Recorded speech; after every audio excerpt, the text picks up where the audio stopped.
I'm Erin, and this is Matt. Matt is the treasurer of Emerson Peace and Social Justice. They're an organization at Emerson devoted to advocate and educate positive change in the environment, against violence, with feminism, diversity, not just at Emerson, but at Boston and beyond as well. He's also the sustainability liaison for the Student Government Association, and he is a part of the Office of Service Learning and Community Action, and he just spent spring break in New Mexico building a sustainable farm of sorts. It was pretty awesome. But anyway, I'm Erin, and I'm co-president of Earth Emerson, the school's environmental group. We do a lot of stuff on campus to make it a greener place, and we like to bring awareness and education about all the stuff that we all love. And we are both on the sustainability committee with faculty and staff, and we work to make Emerson green as well. And we do a lot of stuff on the president's commitment. So Matt will tell us about what we did, and there you go. All right, so basically what I'm going to do is just kind of go through a sort of brief history about what we've been working on in terms of phasing out bottled water on Emerson's campus, and kind of take you through the history of the Sustainability Committee and how it formed and what we're working on, and then sort of going into the future, what projects we're going to go forward.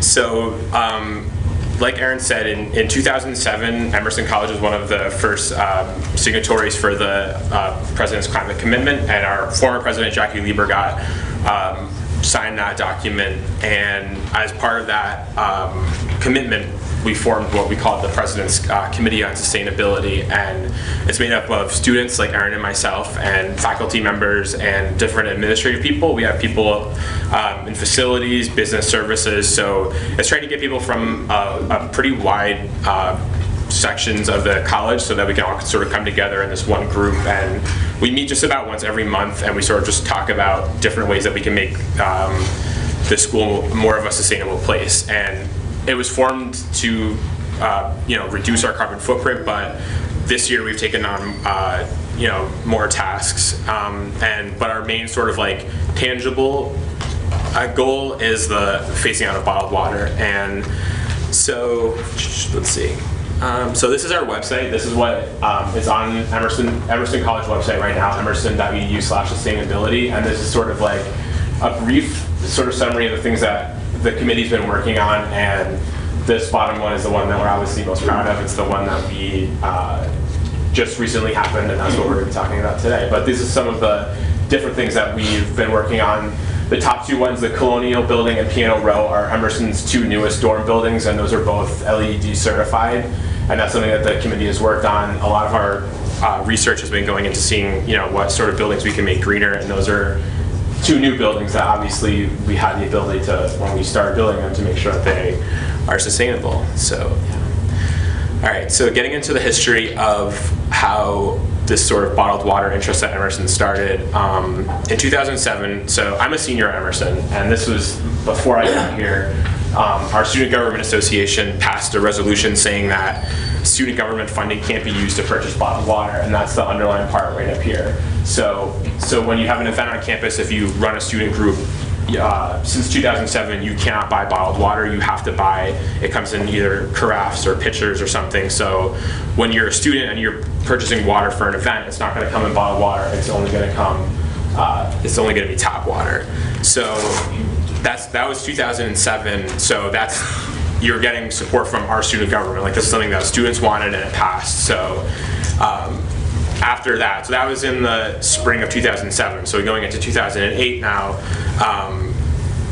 I should also mention that's the PCC, and that's our current president, Lee Pelton. He signed it again, so we're still on board with that. But so going into 2008 now, different student groups have started to educate the Emerson community more about what bottled water is. And Earth Emerson, which Erin runs, that's their logo right there, and then Emerson Peace and Social Justice up there. We've done a lot of different educational campaigns over the past couple of years to sort of build awareness on campus to, promote this idea that, hey, like, bottled water is an issue that Emerson students should care about, and it's also something that we can directly address. Like, there's a simple fix to it, or it's not simple, but there's a tangible fix to it that we can just phase this out of our campus. So what we've done is, in my sophomore, junior, and now my senior year, we've done sort of like different educational campaigns. Like, this event up here was a panel discussion that we had with an Emerson professor, and then 3 journalists and a member of Corporate Accountability, which is a nonprofit in Boston that they run this campaign called Think Outside the Bottle, where they go to different college campuses and they educate students about what bottled water means and what you're engaging in if your college is promoting that industry. So we had this extremely successful event. It filled up one of our venues at Emerson, which, how busy Emerson students are, that's a pretty successful thing to have that many students show up. And so we bought a bunch of reusable bottles from them, and we put together like bud making campaigns and all this other stuff. So we're educating the Emerson community about this event, this issue. And also, we also like to hold screenings. Emerson, there's a lot of film students at Emerson, so we hold a screening of various movies, Tapped, Flow, Blue Gold. So those are all movies that are dealing with the bottled water industry, and we'll hold screenings to sort of build up awareness about it, getting our newspaper to cover these events so that the entire student body knows that they're happening. And that's something that Earth Emerson and Emerson Peace and Social Justice have worked on together. And then to sort of supplement that, on the academic side, we have different professors at Emerson that really do care about this issue.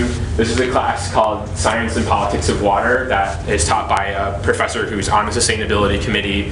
And what they do in this class is they learn about the bottled water industry, and they learn about what water means to different cultures around the world, and how water is essentially a human right that bottled water companies don't necessarily see it that way. They see it as a commodity that they can make a profit off of, while other places aren't seeing it that way.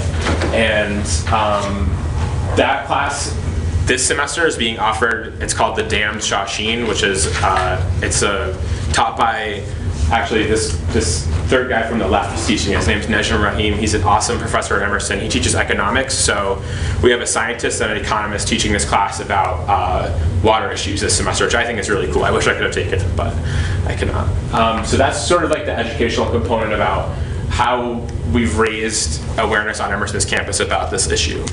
So getting into the cool part, the phase out. So this year, Emerson College Dining Services have stopped purchasing bottled water from Poland Springs. So that means that Emerson has a convenience store and a cafe in our campus that only Emerson students can go to, and bottled water is no longer sold at those facilities. And that was just started this year. And this is an email that our president, Lee Pelton, sent out to the Emerson community. This is something that we all worked on together to sort of give him the information that he needed to communicate this to the student body. And this was sent out about 2 weeks ago, and this change happened at the end of last semester and towards the beginning of this semester, but this email was sent out a couple of weeks ago to the entire Emerson community, so everyone that has an emerson.edu email address got this this email, and it basically just runs through why this is important. And he basically, and this is really important to say, that he he's going through each step and saying that this wasn't just like a split decision. Like, this is something that he's been working on for years. Like, this isn't just something that he decided to come in and change. So for us as a sustainability committee, it was really important to get this from the top down, knowing that we have this huge administrative support coming from the head of our school.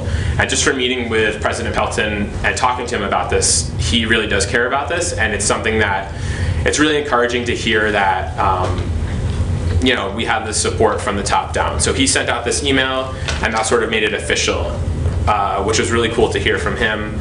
I'm trying to think. And we also have I think it's worth noting that Emerson also has a cafe in our campus that's open to the public, and that's something that we're slowly working to get bottled water out of that cafe, but because it's open to the public, we have a lot less leeway. It's something that, because it's not just an enclosed campus thing, they can sort of get around the idea of quote unquote banning bottled water. So it's not a complete we've had issues how we're framing this, whether we're calling it a ban or a phase out, and right now we're still in the phase out part because although most places at Emerson you can't get it, there are certain places like a lot of our offices still have 5-gallon Poland Spring jugs that we just don't have the infrastructure ready to put plumbing into all those places, so that part is still being worked on.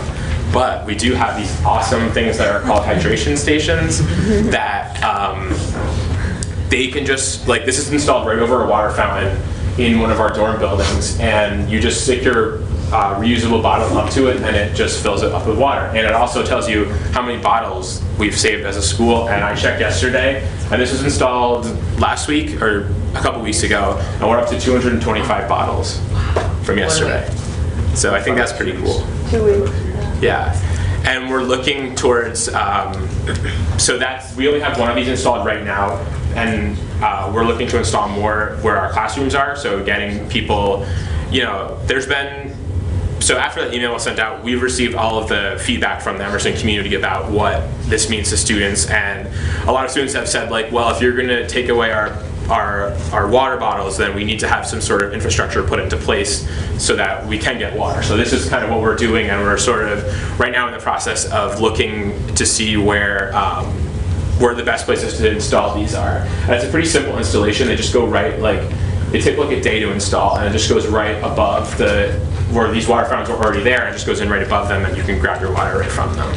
So the two places that we're still working in the phase out part are Emerson Cafe, our athletic teams, getting them water is still kind of an issue, and then the offices that have the 5-gallon jugs.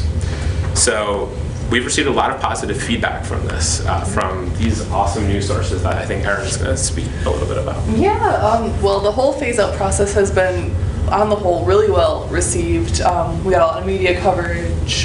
There was an actual television news report about it, and the Boston Globe, there's an article. So it's not just like our Berkeley Beacon, our school paper. A lot of people like it, and it's a huge deal. And there's people who are like a little freaked out about it, but it's a matter of education, and so the publicity definitely helps with that. So, and then just kind of like to give you guys a little bit of a timeline of where we're going to go in the future. So hopefully fall is like our tentative date to sort of make the phase out complete, but we're not like, that's not like set in stone. That's kind of like, if it doesn't happen, it's going to happen eventually. And one of our plans for next semester is to hopefully, our president wants to give all incoming freshmen reusable bottles. So hopefully that's going to happen so that when they arrive to campus, it's like, hey, you have this already. So thank you for listening to our presentation. And if you guys have any questions, we're available for questions.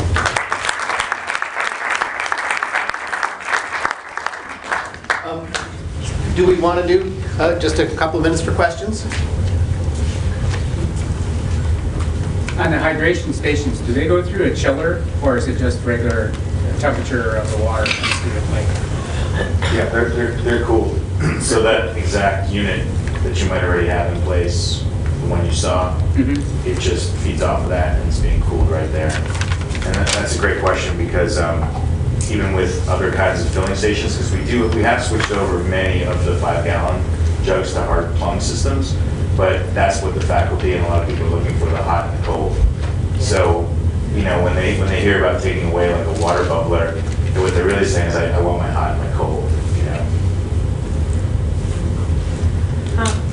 What kind of opposition did you face in this? How did you handle it? Was there a lot of backlash from students, faculty, the president, before he signed on? Well, he's been just pretty much on board with this since day one. Like I met with him actually yesterday, and we talked about this, and he said when I came to Emerson, so this is his first year at Emerson, and he said to me this is something that I want, I knew I could get done here because we had the groundwork done already, and he could just come through with his presidential authority and just be like, okay, let's make this official. But I will not say that the reaction has been entirely positive towards it. There has been students that have said, this is an inconvenience for me, I pay $45,000 a year to go to school, I want a bottle of water. And like, there's nothing, the convenience argument, like, it is gonna be slightly less convenient for you. Like, that's not really something that we can argue, but you can make the case that it's just as convenient to go purchase a reusable bottle. And our president has actually, like, I'm just speaking, this is fresh on my mind because I met with him yesterday, and he told me that he's been responding to people's emails saying, like, look, you can walk 30 seconds to CVS, or you can come to my office and I will purchase you a reusable bottle, and we can do it that way. So I feel like it's definitely been more positive than negative, but there has been a few students that have emailed us and with, like, legitimate concerns saying, like, you know, I don't want to be forced to buy sugary drinks, I don't want this or that, but I feel like most of those can be addressed once we get the hydration stations put in, and sort of once this is, I think most of those were sort of just like blatant reactionary things, like I got this email and I'm upset about it, but I think once implementation starts more, I think more of those problems will be addressed. Matt, what percentage of students at Emerson are international students? I do not know. Do you know, guys? Okay. I would say it's low though. I don't think it's very high. A lot of graduate students in our marketing program, and some undergraduate. I don't know the numbers. Okay. We had a question. Yeah, so I know BU is also trying to do this, and it's been a huge challenge because we have contracts with Pepsi and Coca-Cola, right. Which really lock you in, and the sustainability director doesn't have much say over that. Okay. Did you guys have similar contracts, and how are they addressed? Yeah, I don't think this group can get into that detail level right now, but I think that is part of the phase out is when the time comes to, one of the things we have to do is to pull them out of the vending machines. But we're a small campus, we only have a few vending machines, and I think the best part that we have going for us is that everywhere where you would normally pay for water, we're installing a free version. So when that question comes up, where am I supposed to get my water? We can just point a few feet away and say it over there. So it's the education. And I think one of the key things is that it's the college funds that we don't want to spend on bottled water. So we don't want to take away anyone's choice or convenience. So there will always be choices and convenience nearby, but it won't be coming from our money, because philosophically we're opposed to it. One last I have question. a comment. We're in the same boat at Bunker Hill with trying to negotiate with our existing contracts that have a stronghold on what is sold, and that's a large revenue stream for the college, and they are not willing to let go of that. But recently what we did was meet with the Boston Public Health Commission, who has an initiative, Mayor Benito has an initiative as well to ban water for sale on city properties. And so this group is sitting at the table with our vending company and students and others in the health professions to discuss this. So at least we're talking about maybe labeling drinks. I think it's a matter of time. I mean, Boston Health Commission equated this to like the Stop Smoking initiative, years and years ago. It's like at that early phase where some people are going to resist. I mean, what do you do when bottled water might generate several $100,000 of revenue for a college? Just say, no, you can't have it, without an alternative. Hey, ending slavery was an economic disruption. Yeah. But I'm sure we can talk about this for a long time, and I want to make some room for Thank you very much. Good morning. My name is Leonila Telles Valle, and I'm come from Bunker Hill Community College. I'm here to present the Frugal Flushing Water Conservation Project. Excuse me. You know that clean water is a very precious resource that is becoming progressively limited. Yes, we have this problem. We have been having this problem for a time, and people are starting to use expression peak water to refer to a future crisis in the water, the available water in the world. Yes, fortunately, unlike oil, water is a renewable resource, and we can have a little more hope for the future. The thing is, if we waste water, we also waste energy because we need energy to produce clean water. So the waste of water is going to cause also the increase of our carbon footprint. It is not just the water, it is also the carbon footprint that we have to worry about. This project, the Frugal Flushing project, water conservation project, is based on the continuous observation of unnecessary flushings in the school's lavatories. We have automatic flushing devices, so they flush whenever they want to, sometimes several times for each user. So the amount of water potentially wasted because of those extra flushing is enormous. I collected data from 100 users in the course of 1 month, and I used that data as a baseline to extrapolate, to calculate the potential amount of water that is being wasted. I'm going to show you a presentation so you can see the numbers I'm talking about, the results of those calculations more accurately.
Okay, so you saw the numbers. Those calculations were made based on one user, one use a day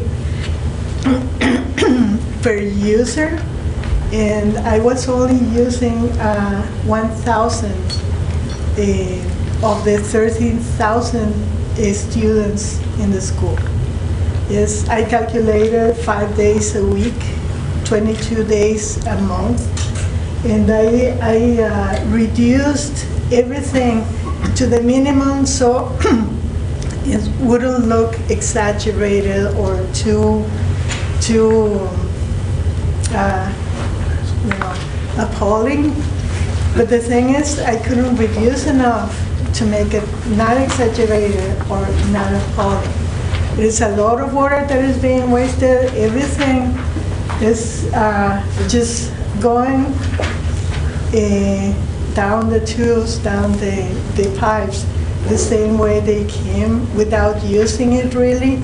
And well, for a student who uses the facilities every day, this is at the same time sort of embarrassing, sort of worrying, sort of, I don't know, it makes you a little bit angry sometimes. Now, you see what is happening, and usually you just see and notice what is happening, but you don't have a real forum to talk about it. Once you get a place to talk about it, in my case, I presented this this project, and I was surprised. It was really taken into account, and I'm working on it still, and it is going to be, well, there's going to be a pilot starting, I think, in the next month at school. Some of the facilities are going to be retrofitted, and I'm going to restart monitoring them so I can recalculate, and I can check if the retrofitting is going to make a difference. So after that happens, and after I take some time to collect more data, I'm going to recalculate everything, and I'm going to present my project again. So I hope there is a huge difference, and I hope, as I said at the beginning, we get to save water, and at the same time, we get to save energy, and we get to save money to the college, and we can use this project and this presentation to help other schools which might have the same problem.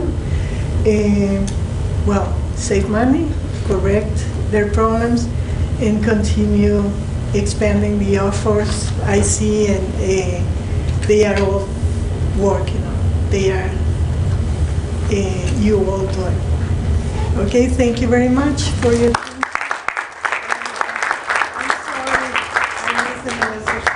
I think it was more powerful without the music. Yeah, okay. Thank you very much. I just want to say OTA also does work with companies, not just on toxics, but on water conservation. And wherever we go, people say, what are we going to save? Water is so cheap. But in Boston, you pay a good bit for water, don't you? Yeah. You will get some savings from this. And hopefully your program will be able to retain some of those savings, and you can use them to reinvest. Do you want to add some comments? Yeah, I just wanted to give a few props to my student here. This project came about as part of a class that we started at Bunker Hill called Sustainability and Resource Conservation. It's a 4-credit lab class. And the assignment was to explore campus sustainability measures with the intention of reducing the carbon footprint for our ACU PCC commitment. And Leonila spent many an hour, I assure you, outside of the restrooms at the college, you know, withstanding the glares of folks wondering what is that woman doing there, hour after hour after hour, collecting data. But I think it was worthwhile because she's really uncovered some low-hanging fruit, overturned a stone that we hadn't really considered before that could potentially save the college thousands of dollars. So I just wanted to, you know, give you some props because it was a great research project, and we're very happy to share it with you. Thank you.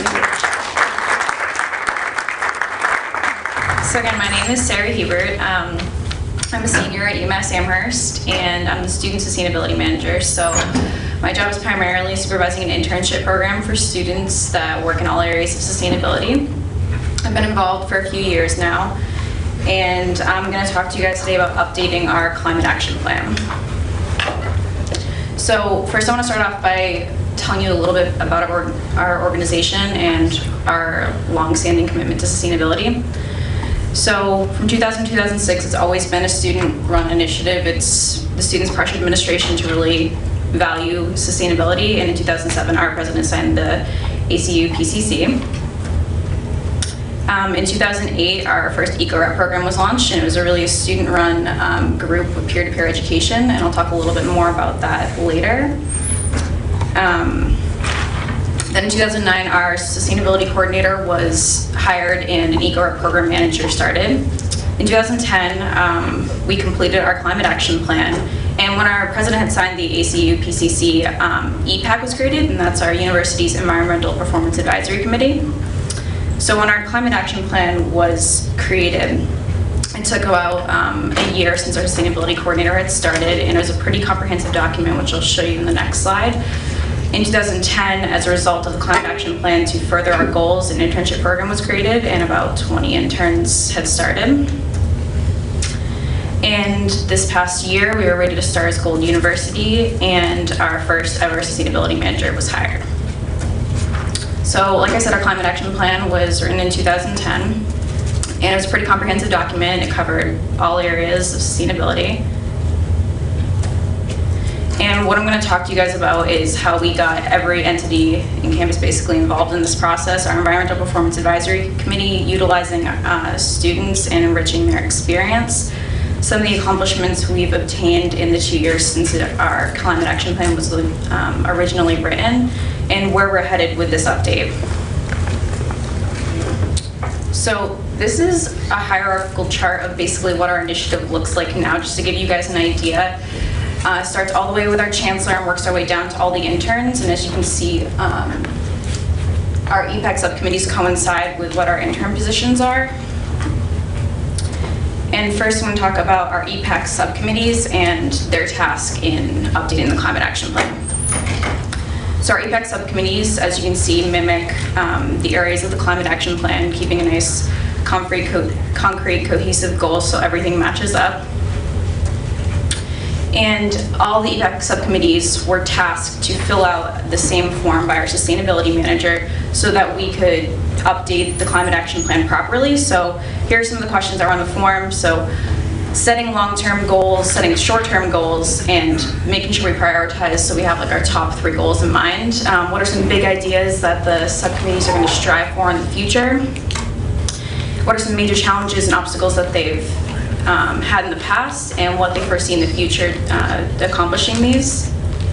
So over the course of about 3 months, the subcommittees, they meet monthly, and they've been going over this form over and over, seeing what the initial climate action plan had said in their goals, and seeing what they've already obtained and where they're going with it.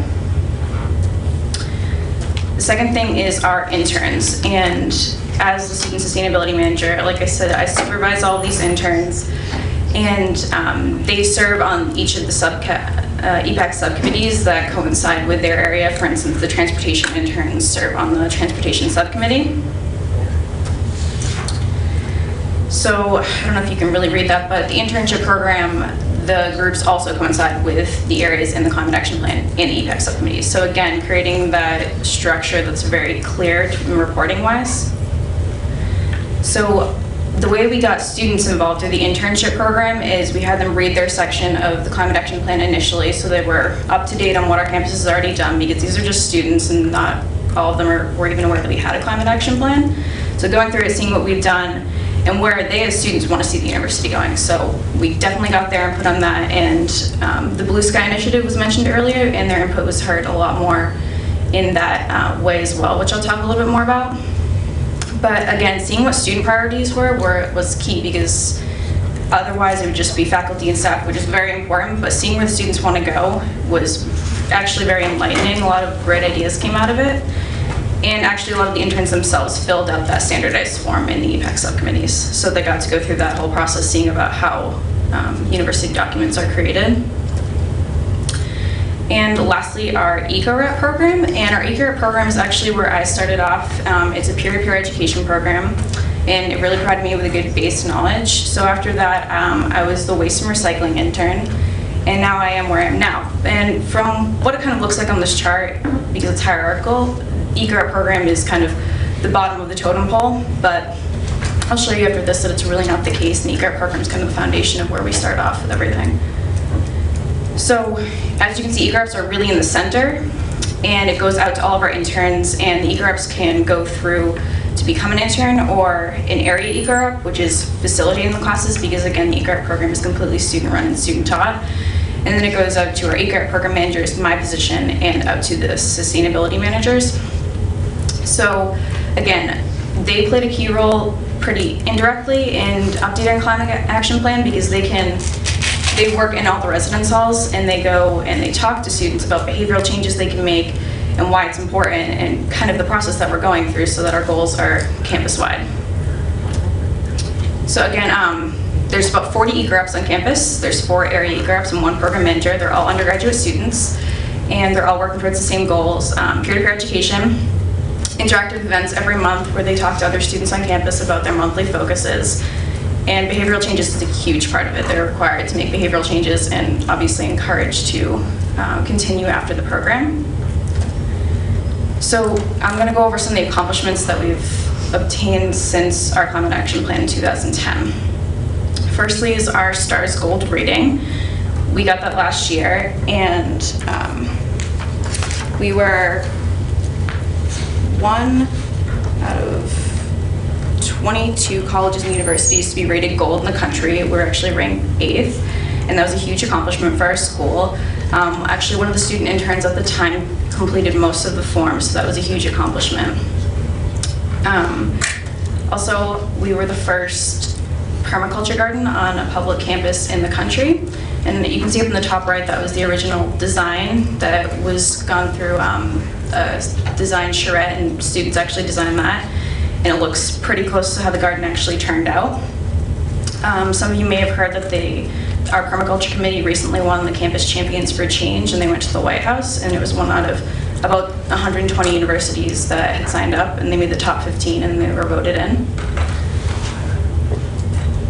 And the garden is really important because that's also a huge student initiative. It's providing fresh produce for our dining halls, and students can take classes and learn how to be permaculture design certificates.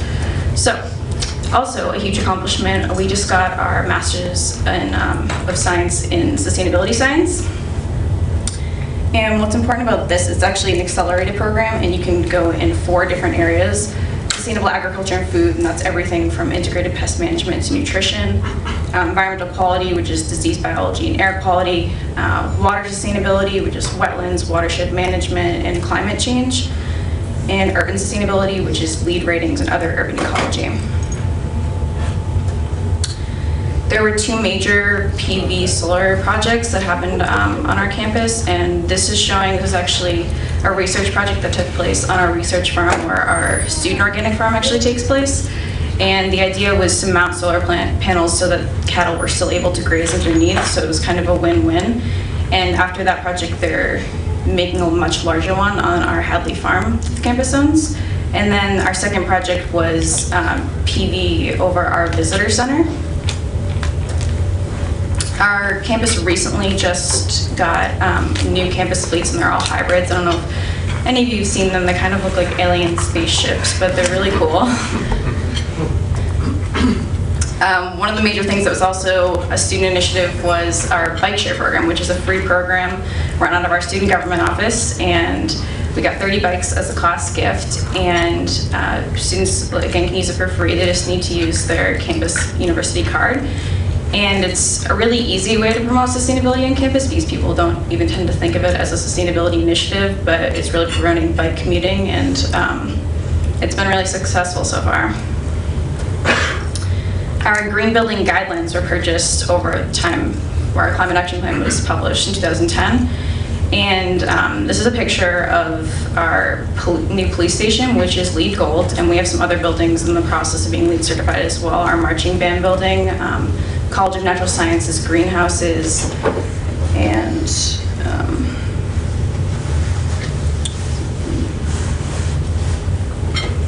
there's a couple other ones. And as you guys heard about our Blue Sky Brainstorming Initiative, a lot of great ideas came out of this: an anaerobic digester, wind turbines in the libraries, huge ideas like banning all cars from campus. But we had 2 public sessions, and they were both pretty successful. A lot of people attended, and we got some really great ideas out of it.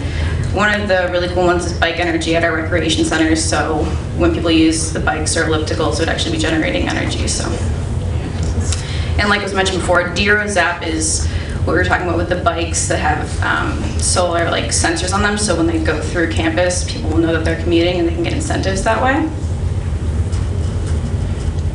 So taking all this information, our accomplishments, and utilizing the interns, EPAC, and other student groups, this is where we're going with all of this with the update. So we initially completed the Common Action Plan in 2010. Our new sustainability manager proposed that we do an update so that we could showcase all the great things we've been doing. In January, he tasked our EPAC subcommittees to fill out the form with a 3-month goal deadline. And they're in the process of completing those forms now. So hopefully by the end of April, it'll be consolidated and completed. And then the goal is to get the update to our current chancellor before he leaves, and then when our new chancellor arrives, get that in his hands right away so everyone places a value on sustainability. And I really just want to emphasize this has been a really collaborative effort between students, faculty, staff, and administrators to place this value on sustainability, and the Climate Action Plan is really helping us to keep our goals in line and keep us on track with our commitment to sustainability.